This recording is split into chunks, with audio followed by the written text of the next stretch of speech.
Hi friends, ഇന്നത്തെ വീഡിയോയിലേക്ക് എല്ലാവർക്കും സ്വാഗതം. അപ്പോൾ ഇന്നത്തെ വീഡിയോയിൽ കുറച്ച് ടിപ്സുകളാണ് കാണിക്കുന്നത്. അപ്പോൾ ഇത് നമ്മൾ ചോറ് വെച്ചിട്ടുള്ള കഞ്ഞിവെള്ളമാണ് കേട്ടോ. ഇപ്പോൾ എല്ലാവർക്കും അറിയാം, എന്നാലും കുറച്ച് പേര് അറിയാത്തവരുണ്ടാവും, അവർക്ക് വേണ്ടിയിട്ടാണ്. അപ്പോൾ ഇതിൽ ഞാൻ ഇട്ടേക്കുന്നത് കുറച്ച് മുട്ടത്തൊണ്ട്, പിന്നെ സവോളയുടെ തൊണ്ട്, പഴത്തിൻ്റെ തോല് ഒക്കെയാണ് കേട്ടോ. കഞ്ഞിവെള്ളത്തിൽ ഇത് 2 ദിവസമായി വെച്ചേക്കണം. ഇത് നമുക്ക് ഈ കുപ്പി കമത്തി വെച്ചേക്കണം കേട്ടോ. അടിഭാഗം മുറിച്ചിട്ട് കമത്തി വെച്ചേക്കണം. മൂടി അതിൻ്റെ ഇതുണ്ടല്ലോ, മൂടി അതില്ല, ഇങ്ങനെ വെച്ചേക്കണം കേട്ടോ. ഇത് അമർത്തി വെച്ച് കൊടുക്കാം. എന്നിട്ട് ബാക്കിയുള്ള കഞ്ഞിവെള്ളം നമുക്ക് ഇതിൻ്റെ കടക്കിടാം.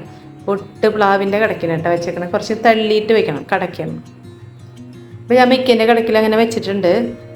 ചിലപ്പോൾ അത് കോഴിക്ക് തെരഞ്ഞ് പോവാതിരിക്കാൻ കേട്ടോ അങ്ങനെ ചെയ്യണം. ചിലപ്പോൾ അത് അങ്ങനെ തട്ടിക്കളയും കോഴികളൊക്കെ വന്നിട്ട്. അപ്പോൾ ഇങ്ങനെ വെച്ചിട്ടുണ്ട് കേട്ടോ. ഇനി ഒരു ചിരട്ടെടുത്ത് മൂടിക്കാം. കുറച്ച് ദിവസം കഴിയുമ്പോൾ ഇത് വളമായിട്ട് കഴിയുമ്പോൾ ഇത് വീണ്ടും അതിനെ കടക്കിലിട്ടിട്ട് അടുത്തത് നമ്മൾ ചെയ്യാം കേട്ടോ. ഇപ്പോൾ നമ്മൾ പുറത്തേക്ക് അവിടെ ഇവിടെ കൊണ്ട് വലിച്ചെറിയണ്ടല്ലോ. ഇങ്ങനെയാണ് ചെയ്യുന്നത് കേട്ടോ. ഇനി അടുത്തത് കാണാം. നമ്മൾ ഇസ്തിരി ഇടുമല്ലോ തുണികളൊക്കെ. അപ്പോൾ നമ്മളിപ്പോൾ ഉജാല സ്റ്റിഫനൊക്കെ മുക്കിയിടുമല്ലോ മിക്കവരും തുണിയിൽ. അതിന് പകരം മുക്കി ഇട്ടില്ലെങ്കിലും കുഴപ്പമില്ല, ഇതുപോലെ ചെയ്താൽ മതി. ഒന്ന് തേച്ച് കൊടുക്കുമ്പോൾ ഒരു കുപ്പിയിൽ അല്ലെങ്കിൽ സ്പ്രേ ബോട്ടിലാക്കുക. എന്നിട്ട് ഇതിലേക്കൊന്ന് സ്പ്രേ ചെയ്ത് കൊടുക്കുക തുണിയിലേക്ക്. അപ്പോൾ നല്ല സ്റ്റിഫായി നിൽക്കട്ടോ, നല്ല ബലത്തിൽ നിൽക്കും.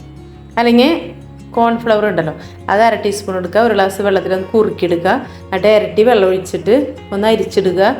ഒരു സ്പ്രേ ബോട്ടിലാക്കിയിട്ട് ഡബിൾ മുണ്ട് വെള്ളം എന്താ പറയുക ഷർട്ടുകൾ ഡബിൾ മുണ്ട് അതിലൊക്കെ മാച്ച് ചെയ്യണം കേട്ടോ. നല്ല ബലമായിട്ട് കിട്ടും, പുതിയതുപോലെ ഇരിക്കും. അങ്ങനെയൊക്കെ ചെയ്ത് കഴിഞ്ഞാൽ നമ്മൾ അതിൽ മുക്കി ഉണക്കേണ്ട ആവശ്യമില്ല. മുക്കി ഉണക്കുമ്പോൾ ഡബിൾ മുണ്ടൊക്കെ ഇങ്ങനെ വലിച്ച് കറക്റ്റ് ആക്കണം. ഇതാകുമ്പോൾ അങ്ങനെ വേണ്ട കേട്ടോ. ഇപ്പോൾ ഞാൻ എൻ്റെ ഡ്രസ്സാണ് തേക്കുന്നത്. ഇങ്ങനെ തേച്ച് നല്ല മണം ഉണ്ടാവും, നല്ല സ്റ്റിഫായി നിൽക്കുന്നത് കേട്ടോ. അപ്പം അങ്ങനെ അറിയാത്തവർ ചെയ്ത് നോക്കാം. ഇതെന്താണെന്നോ, നമ്മൾ സൂചി കോർക്കുമല്ലോ, കണ്ണൊക്കെ പെട്ടെന്ന് സൂചി കോർക്കാൻ ഭയങ്കര ബുദ്ധിമുട്ടല്ലേ മിക്കവർക്കും. അപ്പോൾ നമ്മൾ ക്യൂടെക്സുമ്പോൾ സൂചി ഒന്ന് ഒട്ടിച്ചു കൊടുക്കുക, എന്നിട്ട് വലിക്കുക. അപ്പോൾ കുറച്ച് ക്യൂടെക്സ് ആയി കഴിഞ്ഞാൽ കുറച്ച് ബലം ഉണ്ടാവും ആ തുമ്പത്ത്. അപ്പോൾ പെട്ടെന്ന് സൂചി കോർക്കാൻ പറ്റും കേട്ടോ. അറിയാത്തവർ ചെയ്ത് നോക്കട്ടോ. സൂചി പെട്ടെന്ന് ഒന്ന് വലിഞ്ഞ് കഴിയുമ്പോൾ പെട്ടെന്ന് കോർക്കാൻ പറ്റും കേട്ടോ. പിന്നെ വേറെ ടിപ്പുകളൊക്കെ ഉണ്ട് കേട്ടോ. സൂചി കോർക്കുന്ന ടിപ്പുകളൊക്കെ വേറെ ഉണ്ട്, അത് വേറെ വീഡിയോയിൽ ഞാൻ കാണിക്കാം കേട്ടോ. അടുത്ത സബോള പെട്ടെന്ന് നമുക്ക് മുറിക്കാനും പെട്ടെന്ന് അരിയാനും പറ്റും. കണ്ണിൽ നിന്ന് വെള്ളം വരില്ല. എങ്ങനെയാണെന്ന് നോക്കാം കേട്ടോ. കുറച്ച് വെള്ളത്തിലേക്ക് സബോള മുറിച്ചുകൊണ്ട് ഇടാം. പെട്ടെന്ന് കഴിയും കേട്ടോ. പെട്ടെന്ന് പറഞ്ഞാൽ പെട്ടെന്ന് ഒരു ബുദ്ധിമുട്ടുണ്ടാവില്ല കേട്ടോ എങ്ങനെ ചെയ്ത് കഴിഞ്ഞാൽ. അപ്പോൾ കുറച്ചൊരു 5 മിനിറ്റ് പോലും വേണ്ട, അത്രയ്ക്ക് ഒന്ന് വെച്ചാൽ മതി. ഇതിൽ നട്ടെടുത്ത് പെട്ടെന്ന് തൊലി കളയാൻ പറ്റും. എന്നിട്ട് ഈ തൊലിയൊക്കെ നമ്മൾ എടുത്ത് വെച്ചിട്ട് ഏതെങ്കിലും ചെടിയുടെ കടക്കി കൊണ്ടിടാം. ഞാൻ അങ്ങനെയാണ് ചെയ്യുക. ഏതെങ്കിലും ചെടിയുടെ കടക്കി ഉണ്ടാവും ഇതിൻ്റെ വേസ്റ്റുകളൊക്കെ. അല്ലെങ്കിൽ നമ്മൾ കുപ്പി എടുത്തില്ലേ, അതിൻ്റെ ഉള്ളിൽ കൊണ്ടിട്ടാലും മതി. അതെനിക്ക് തോന്നുന്നു അതാണ് കൂടുതൽ നല്ലതെന്ന്, കുപ്പിയുടെ ഉള്ളിൽ.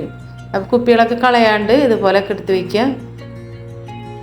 കുമ്പളങ്ങയുടെ തൊലിയോ മത്തങ്ങയുടെ തൊലിയോ ഒക്കെ അതിൽ വളമായിട്ട് വരും കേട്ടോ.